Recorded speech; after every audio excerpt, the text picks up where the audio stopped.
Today, we're going to be talking about another food stock. 2 of the last 3 weeks, we've been talking food. We've been talking about Jack in the Box last week. A couple weeks ago with Buffalo Wild Wings. Both those stocks have done pretty well.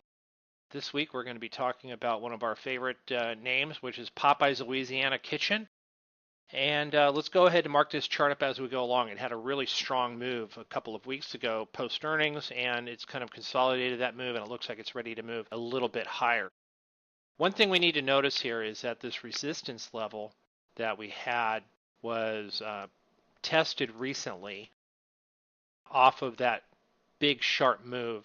And you can see right over here, this was tested over here and tested and passed the test. And now it's moving on higher on some pretty decent volume. We had a MACD buy signal that came in a couple of weeks ago back in late October, early November. We had a pullback, a bull retest on the Williams %R back in early November. And that was a good opportunity to get on board, as we see that kind of aligns up with this arrow as well.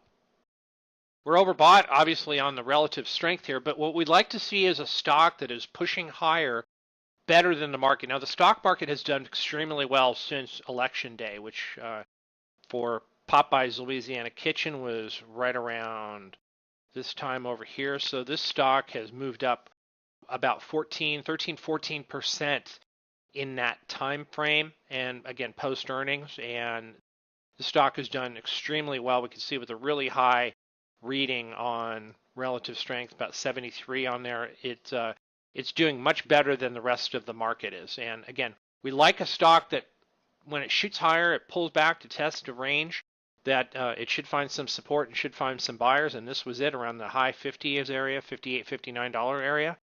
And we think that the stock has got some more upside to go, possibly to the mid to high 60s over the next time frame. So that's Popeye's Louisiana Kitchen, who has actually one of the best CEOs in the land. Her name is Cheryl Batchelder. She's written a book called Dare to Serve. I have the book. And I highly would recommend you guys grabbing a copy and reading the book. It's an excellent book about customer service and how we can be better in today's service world. So that's Popeye's Louisiana Kitchen. Hope you're hungry and have a wonderful Thanksgiving later on this week.